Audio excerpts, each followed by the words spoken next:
Como compatibilizar a identidade verbal com a identidade visual da marca?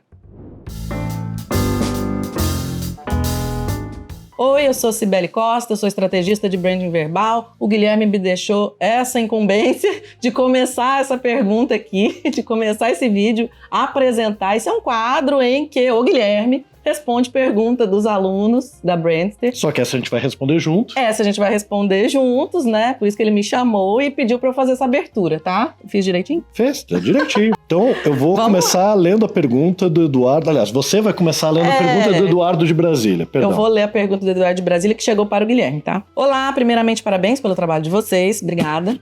Obrigado, Guilherme. Obrigado. Me ajudaram muito a compreender o processo de branding e suas aplicações de diferentes formas. Minha dúvida é, como uma marca deve definir suas aplicações, como fazer tudo se conectar de forma sinérgica, aplicações dos tons de voz da marca e das aplicações visuais. Aí a gente entendeu isso, né? Você entendeu? Foi o que a gente entendeu. Mas eu vou querer que primeiro a Cibele responda, porque eu acho que a experiência nossa vai ser um pouco diferente, por trabalhar com marcas pessoais e com marcas corporativas. Justamente para entender como isso cai na tua mão, uma vez que teu foco é o verbal e o visual é desenvolvido por outros profissionais. Deixa eu ver como é que eu vou responder essa pergunta. Você pode falar dos perrengues, né? De como foi difícil num projeto, como foi fácil no outro, dessa compatibilização. Olha, para começar, precisa ser compatível. Não pode nunca a identidade verbal comunicar uma coisa e a identidade visual comunicar outra, porque ambas comunicam. Um logo delicado e um tom de voz agressivo. Nada a ver. Você sabe que tem um estudo sobre isso? Eu não vou lembrar. Eu não vou lembrar o nome do autor, mas é um antropólogo.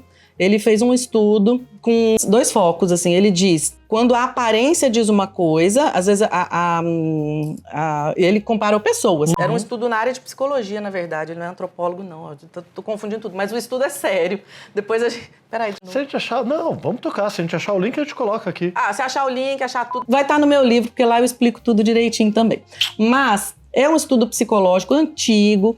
E ele fez a seguinte pesquisa. Ele colocou uma mãe dizendo para um filho, eu te amo, né? E sem expressão nenhuma, com aparência neutra. E por outro lado, ela com expressão amigável, amorosa, feliz, não dizendo nada. O que acontece nesses 2 casos? Visual e verbal. Ele percebeu que mesmo uma das duas comunicações estejam certas, se uma não combina com a outra, a tendência é a pessoa de lá não acreditar em nada. Ela simplesmente ignora, ela fica confusa, ela não sabe se o eu te amo com a expressão fechada, carrancuda, é verdadeiro, nem se aqui toda aquela amorosidade demonstrada, que é o visual, no caso, a gente pode comparar, mas sem expressão verbal, se aquilo também é verdadeiro. Então, o que a gente pode entender com isso? Que os dois têm que estar muito bem alinhados. O visual e o verbal têm que falar a mesma coisa. Se as duas coisas são verdadeiras, a pessoa conclui que aquela mensagem é verdadeira. Se alguma delas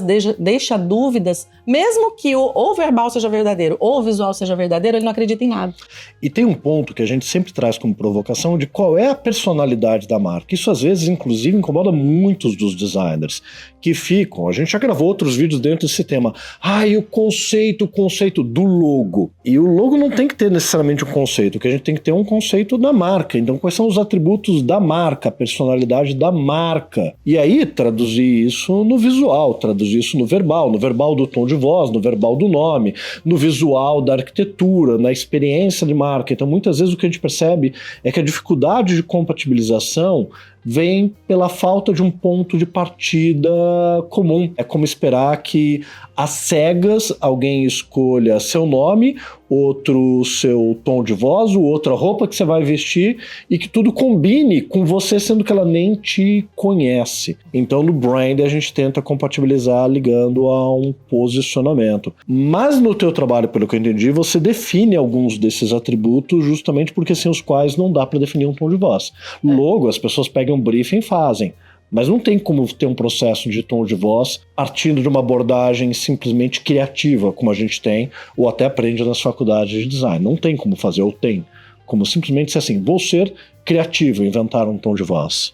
Não, a gente tem que partir de quem a pessoa é, né? Estudar essa pessoa, entender profundamente, buscar os elementos estão na história dela, na construção, na vida dela, o que trouxe ela até ali. Então, se ela é uma marca pessoal, ela está em movimento, vendendo uma ideia, vendendo produtos, serviços ou atrelando a própria marca pessoal à sua marca corporativa. Ela está ali se expondo, né, de alguma forma, se comunicando para conseguir algum objetivo, com uma finalidade, buscando um resultado.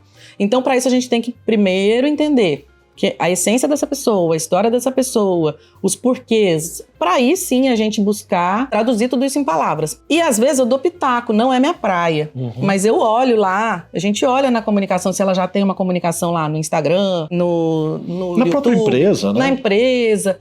A gente vê que tá desalinhada ali, né? Que o visual não combina.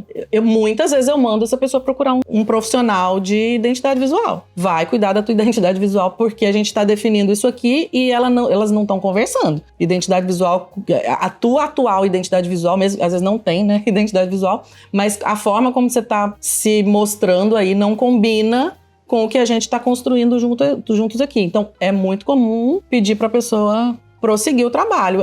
Para ter um trabalho de branding completo, você precisa olhar para todas as possíveis percepções que as pessoas vão ter, né? Perfeito. E se você, assim como o Eduardo, tudo bem, eu jogo a minha também. Se você, assim como o Eduardo, tem uma pergunta pra gente responder aqui no programa, manda ela pra gente, coloca nos comentários, curta, compartilhe, para que você continue acompanhando em todas as redes o que a gente tem aqui para trocar com você.